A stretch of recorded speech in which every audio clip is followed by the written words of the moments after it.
Without further ado, here's Vassos Alexander. So Vassos, you finished. First time of asking the epic, truly epic Spartathlon. How was it? In a phrase, it was magnificent. You know, in many ways, it's not just another race, is it? It's the race, and I've been like I'm wearing I'm wearing one of the 2 Spartathlon T-shirts. They give you one at the start, just in case you don't make it to Sparta, and then they give you one at the end, which says finisher on it. And I've pretty much been wearing one of them on permanent rotation. I'm wearing one now. I'm wearing the starting one now. I've had a huge grin on my face for 8 days since I finished. It was just brilliant. You in the past, just give people a real quick snapshot into your running background. Obviously, it's been a good long journey, and you've put in a long, few years of building up through the ultra ranks. Yeah. Do you want to just quickly give us a snapshot of how you got to this point? Okay, so I wasn't running at all sort of 8 years ago. The usual kind of hit your 30s and then realise that you either have to start running or start getting fat, and both were pretty appalling prospects. But eventually I started running, and I really loved running outside. The treadmill I hated, which is where I started. But then, then I slowly built it up, and then I did, a half marathon, a marathon. I then, did that whole thing where you try and do a marathon in sub 3, which I did. And in amongst all this, I did, my first ultra was the Race to the Stones, which is great, by the way. A real kind of lovely, kind of gentle knot to introduce you to going a bit longer. You can do it over 1 day or 2, and that's 100 kilometers, so 62 miles. Then I did one of yours, James. I did the South Downs Way 100, which I absolutely loved, as you know, which was 2016, last summer. A couple of other 50s, other bits and bobs. And then I tried the Dragon's Back race and got thoroughly chewed up and spat out by those Welsh mountains. And then this Spartathlon was on the calendar from January when I applied for it, and then from March when I got in. And it was this like huge, great, big looming thing, because I really felt totally out of my depth, because I hadn't, I'm not that experienced an ultra runner. I'm not that experienced a runner. But I sort of fancied it might play to my strengths. And I know when we chatted beforehand, James, you said it might as well. So I kind of, 1 minute I think, it's all right, I've got this, I can do this. And then the other minute I think, historically, 2/3 of people don't finish this, and that's 2/3 of proper people, and I definitely don't count as a proper person. And so I was, I've never, and then I didn't run for quite a few days beforehand to try and kind of save the legs. I've never been kind of raring to go like I was on the start line at the Acropolis on that Friday morning. I was just desperate. I just wanted to get it underway just to see, because I'd been thinking about it, not just for days and weeks, but months and months and months. Yeah. And so, Vassos, what are your strengths then? You say it played to your strengths. What are they? Well, I've got a little bit of road running speed. I can do a sub 3 marathon. And I sort of suspect, and this is not how it played out in Sparta, but I sort of suspect that I can keep going, going at a reasonable pace. This was the only time I've ever done a race where I've lost the ability to run. But usually I can just keep that shuffle up with a bit of pace to it. So, the length didn't scare me, and the speed bit at the start didn't scare me, and therefore I thought maybe it does play to my strengths. Those two things really do get to people. I think the heat, the length, and the speed, the perceived speed at which you need to run the first 50 miles, are the things that tend to eat people up beforehand and then get inside their head from early on. Yeah. So the different thing about at Spartathlon, the cut-offs are quite tight. Yeah? Is that right at the start? Yeah, they start really tight. I think you've got to do the first marathon or just over in, I think, 4:15, and I think you've got to be 9 hours or thereabouts for 50 miles. Notice there, Vassos, how Dan asked that question having no clue, because he's never bothered to look at the cut-off for any race ever. Yeah, I know. It's slightly sickening. I glossed over that, but it's slightly annoying. Yeah, noted. Yeah. Yeah, so 9 hours for 50 miles. 90 minutes, that would be tight. 9 hours for 50 miles, and then a total cut-off of 36, which, do you think that, and you can tell us a little bit how your race went here, perhaps, do you think that leads to people trying to, shall we say, bank time? Well, I had a chat with you on the Tuesday before I left, and literally, I admire your judgment, and I had this one. I had one job: don't bank time. That's all you told me. Don't bank time. And all I did was bank time. Oh, look, I've reached the marathon in 3.5 hours, and I'm still feeling fine. I'm good.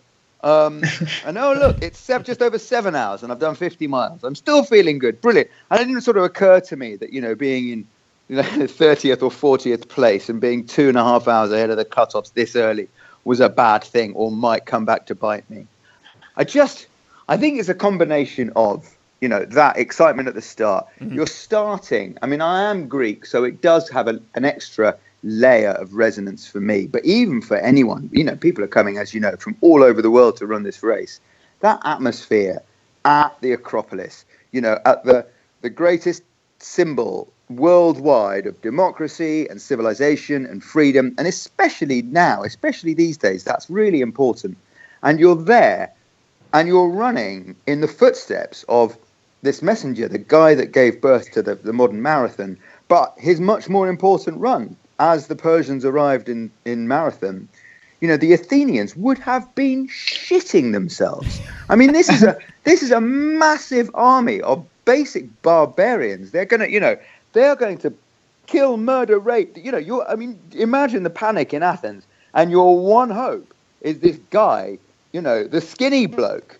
Could you get to Sparta, and could you ask them to help us in this battle against the Persians? Otherwise, we're all, we're doomed, and not only us in a sort of personal level, but democracy and civilization and everything we kind of live for. And so the skinny bloke had to go over, 150 miles over that mountain to Sparta, and apparently, according to, legend, arrived before night fell on the second day, hence the whole, 36-hour cutoff. Yeah. And that, you really feel that history. Yeah. You really feel that as you feel like you're doing this kind of the weight of history, the finger of history pointing the way to Sparta and sort of tapping you on the shoulder. It's really special. It's not just running X miles from A to B for the sake of it. It's recreating this. And then the way the Greeks feel about it, every school kind of lining the road to give you high fives. It's, by the way, if you're Greek and you answer them in Greek, that you get another level.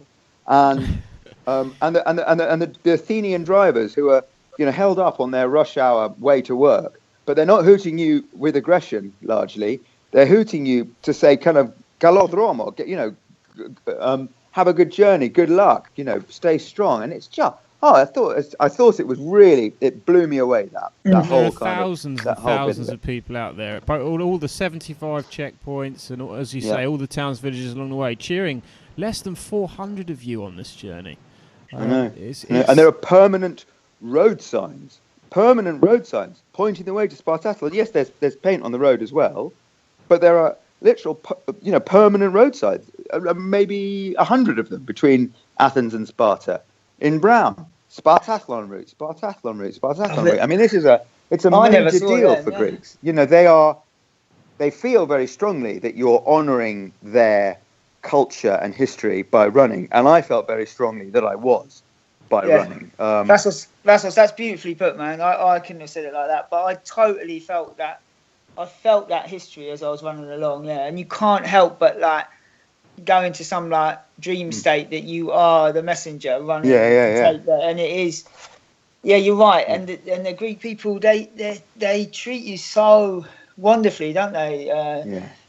Just because you're there running their race, I mean, you feel their pride in everything you're doing as well. It's wonderful. Yeah. Checkpoint every 2 miles, and all of them kind of staffed by volunteers who are thrilled to be there, can't do enough for you. I mean, honestly, new level of volunteering there. It was amazing. Every 2 miles, basically, along the route, and villages at night with the tavernas open and just basically have what you like. Kids asking you for autographs late at night, at midnight, as you trudge through their village. It really is. It is different gravy, that race. It really is amazing. How much time did you spend focusing on the pain and the suffering and trying to get the job done? And how much were you able to disassociate from that just because of how much of a journey and an experience it is?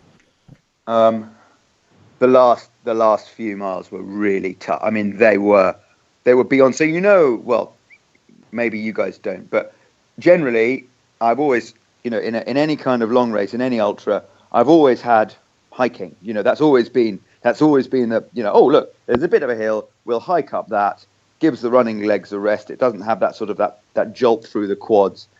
But quite soon, I mean, so what I did, I think what I had in my head was people said to me that once you get to the top of the mountain, which is about 100 miles, just over, very few people pull out there because the cut points get a bit easier, the cut-off times get a bit easier, and you're in the last third of the race, very few. So I sort of in my head was get to the top of the mountain, which is all I had in my legs anyway, was 100 miles. That was the longest I'd ever run before.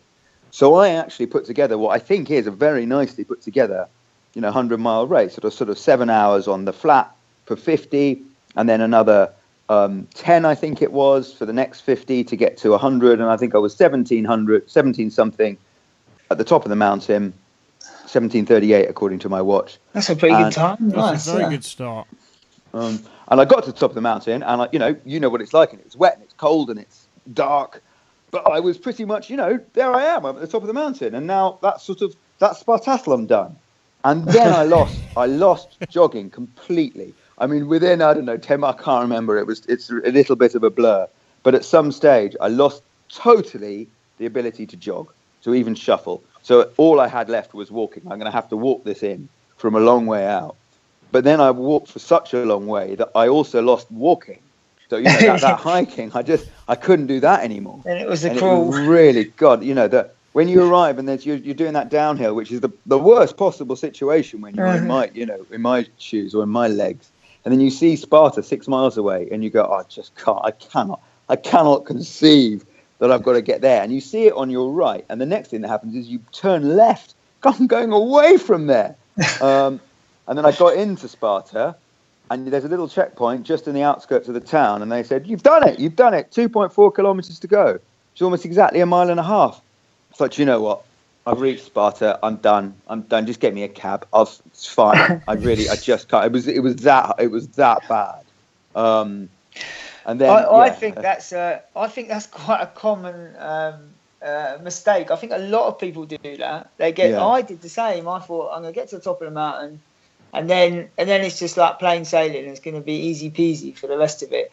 But I struggled on that last. It's the last. The last 20k is downhill. Because the roads are they're not.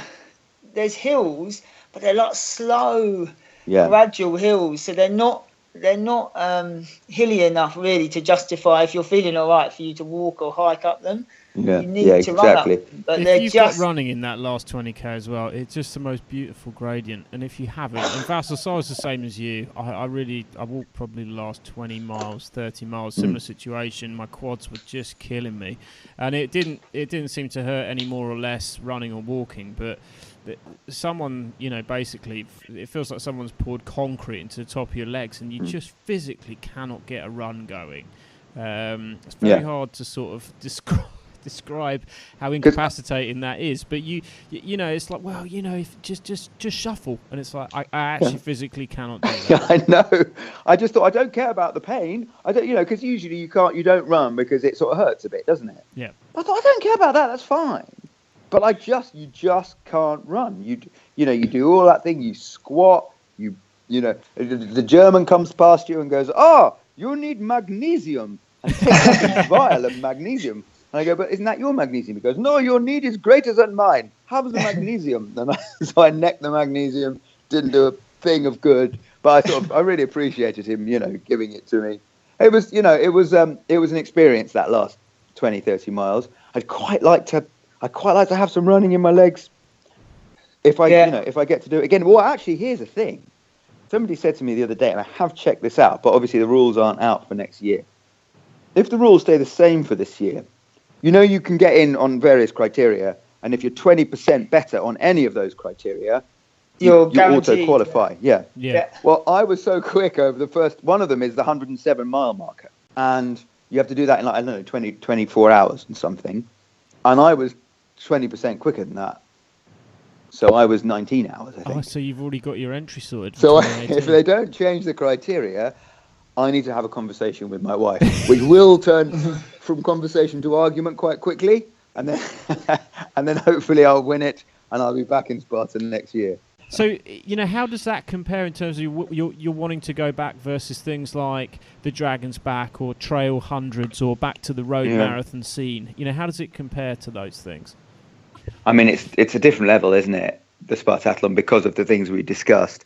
But then again, a pal of mine, I met him. I did a 50 miler in the Mendip Hills just to see what sort of shape my legs were in ahead of Spartathlon a few months ago.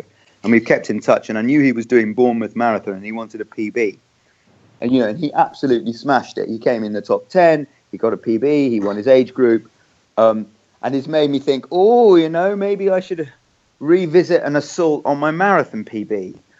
And then I think, gosh, did you do a 17 and something hour, 100 in the Spartathlon? Oh, maybe I should have another assault on the South Downs Way and see if I could, get a 100-mile PB. Yeah. And then I think, with a list of races, there's one race that's come off the list as a result of the Spartathlon. So I was rooming, Dan, as you know, with your mate Mick, who you finished third with at Badwater, and he's telling me about Badwater, the $1,500 entry fee, the fact that you need a crew of 2 or more with you every step of the way. The fact that it takes so long, like 10 days, and I just think actually for the time being, Badwater can be off the list. There you go. So that's one off. That's one off the list because I don't do cruise very much well either. There's something about Badwater as well, Vassos. It's when you're running it, it's special as well. I think. Yeah. I know, but people say Badwater and Spartathlon; those are the two. Maybe it might sneak back on the list. I'll tell you what, man. I wouldn't worry. Others. In my experience, you can do all of those races. Do them all in 1 year. You'll be fine. And there we go, everybody. That's advice from Dan that, once again, we won't be recommending beyond just Dan himself. But you can, of course, do everything in 1 year. If Could you do Badwater and Spartathlon in the same year? Because they're about 3 weeks apart, I think. I mean, I was even contemplating that next year to do both of those. Yeah. Dan, when you did both, you were top 3 in both, weren't you, in 2015? Did you do both but they were. It wasn't in the same year I did them. I think Badwater was. Spartathlon was in September, and Badwater was the next July. Yeah. So. You'd have time if it's July. Yeah, I thought it was August. Badwater's a slightly different thing, just because the cutoff is so much greater. 48 hours. The heat is more extreme, but it's a drier heat.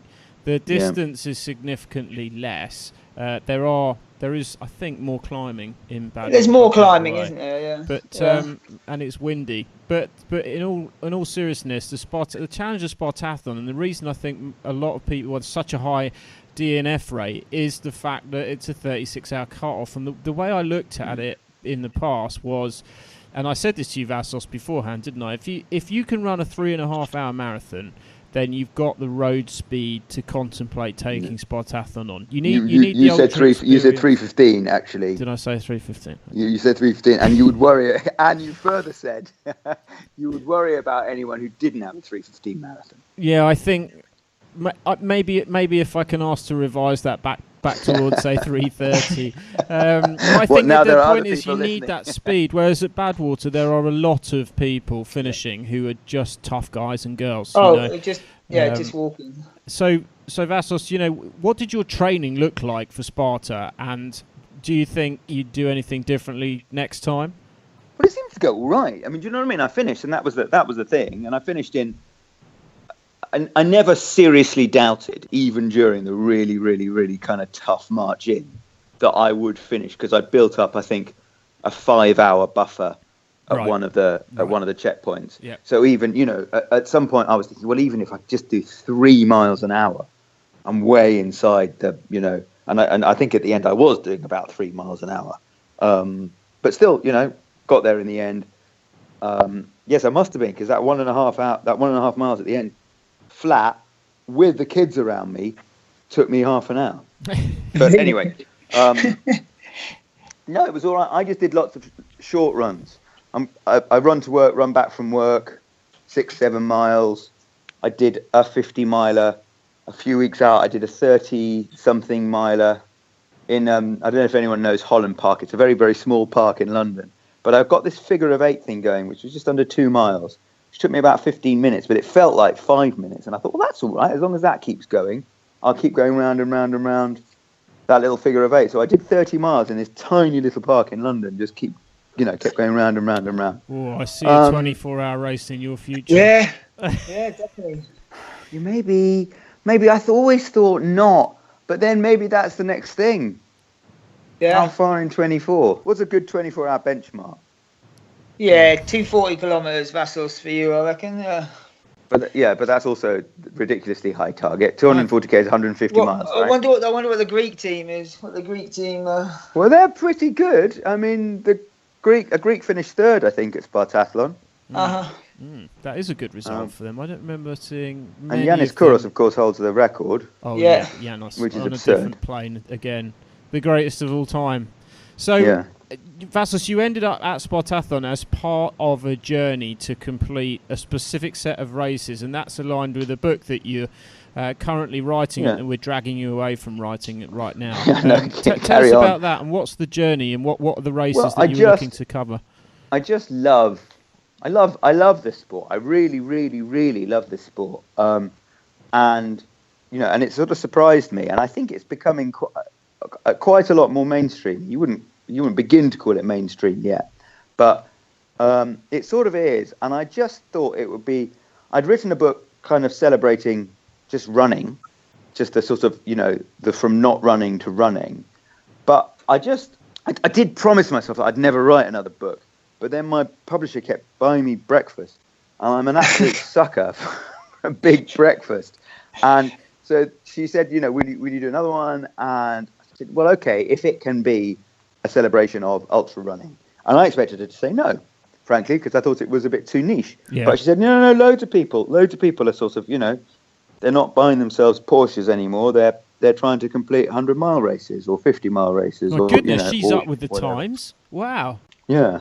So she said yes, and I thought, well, if I was going to write a book about anything, it's going to be about this because I do feel passionate about it, as you can probably hear.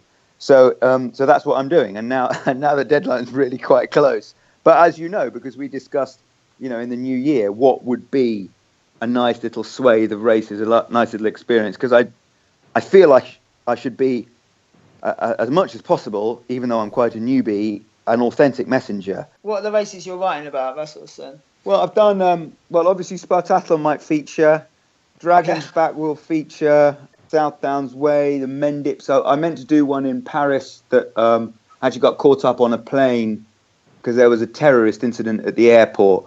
And so I ended up running it backwards because my hotel was at the finish. And so I ended up running the second half of this kind of 50-miler backwards, and not having any kind of the aid stations but it was, that was an experience as well, and a few in Somerset. I mean, there's a few races in there, but there's also a few. In fact, Dan, you can expect a call from me. There'll be a few people who are a lot better at running than I am, who will also kind of have their say in the book. So it's not just about me, but you do need to have the odd story, the odd kind of personal tale as well, I think. And from all those races, then, so the Spartathlon stands out for you at the moment. Then is that the?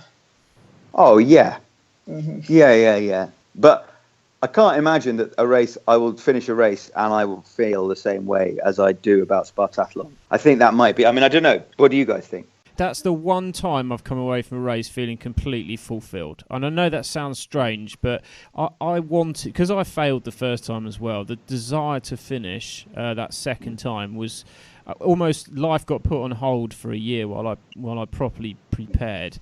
And that bit of, I don't know if it's plastic or what you get at the end, but the bit of plastic that is the only thing related to running that is in our house. Everything else is in our shop or in a box, but that one bit of plastic, it is the Spartathlon finisher plaque thing, is the one thing in our house. And I if you took everything else away from me, the finish there would be the one thing I'd keep, I think. Yeah, it is amazing.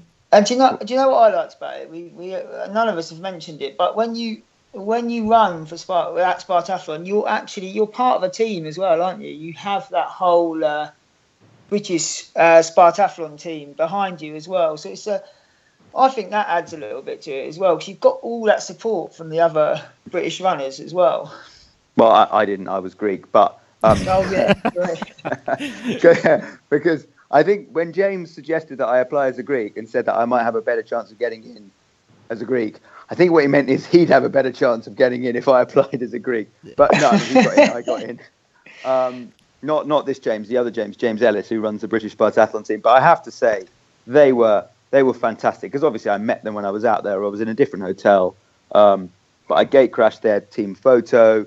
And I was running without a crew, but most, I think, of the British runners did have a crew, and like my crew, your crew, that sort of atmosphere around the course. So I would come into a checkpoint, and anyone in a big British Spartathlon team red crew T-shirt would go, "Is there anything I can get you?" A guy called Russ, because I'm Russ still is gutted a lovely about this. man, isn't he? Yeah. Yeah, he is. He's qualified now, so hopefully he'll get in next year. Yeah. He lent me a T-shirt when I realised that I'd had a shell in my belt, and it must have fallen off. I think maybe in the bus on the way to the Acropolis, but anyway, no. It wasn't there when I needed it when it got to night time, and I would have been freezing on the mountain with that. I'd had that, and I did your method, James, which I'm pleased you told me about, because I don't think I'd have thought about it. What, the washing lines? Asking for bin bags at Both the classy at the aid options. stations. Yeah.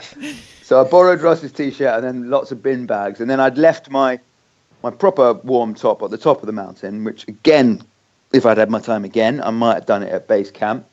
But so yeah, I got up there. My hands were blue, shivering. It was cold. The wind is so strong. It's raining quite hard by that stage.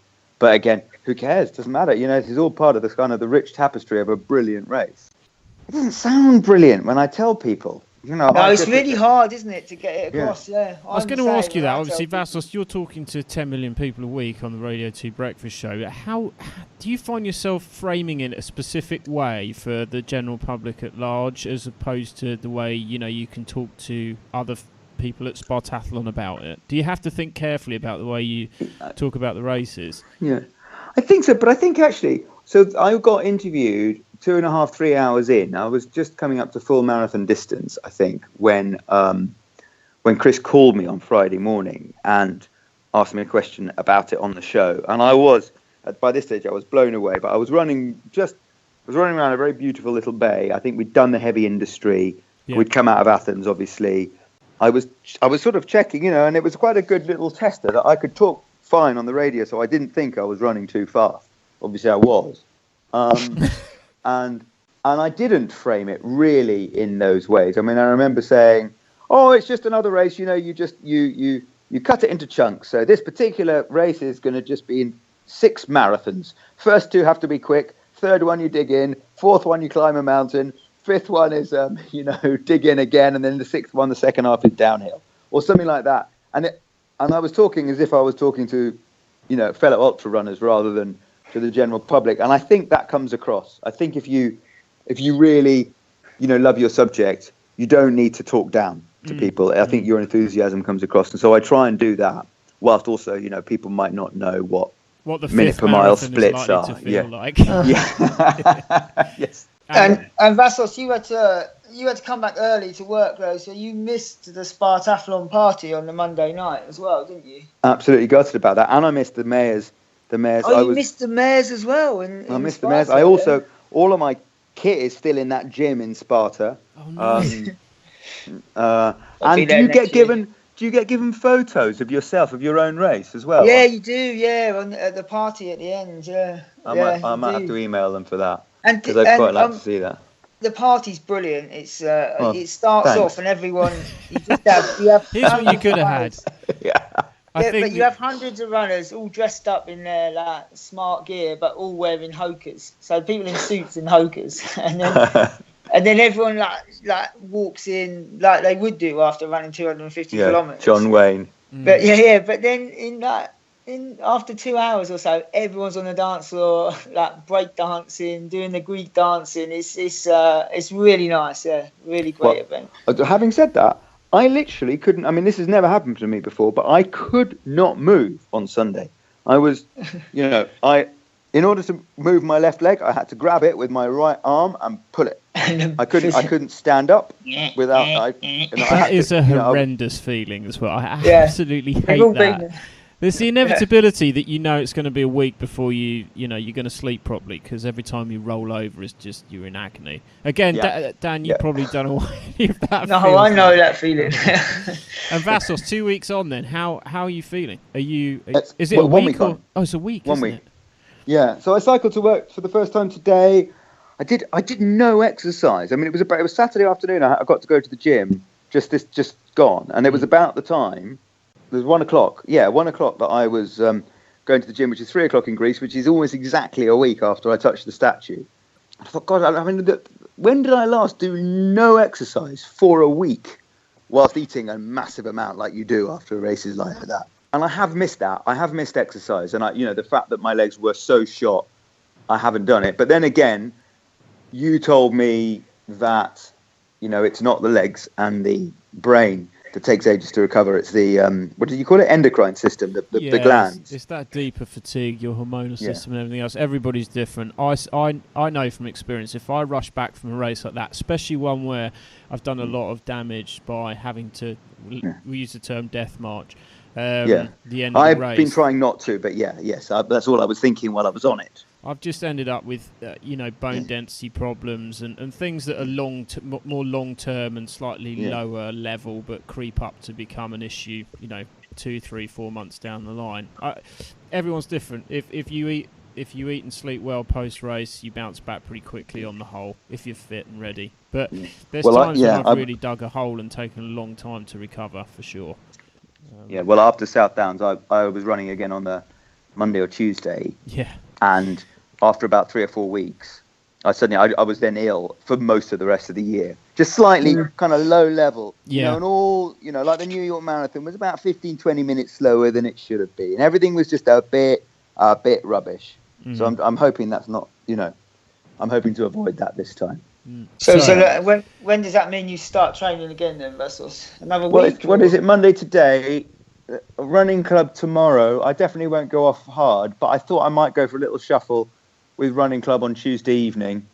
Yeah. Sounds good. And then maybe no more running until maybe Thursday, Friday, and just really take it easy. Yeah. And maybe not do anything hard until the New York Marathon, and then jog that. Yeah. When's November? Yeah, first weekend in November. Okay.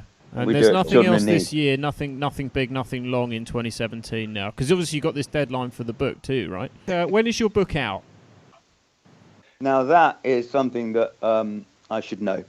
I think I think in March.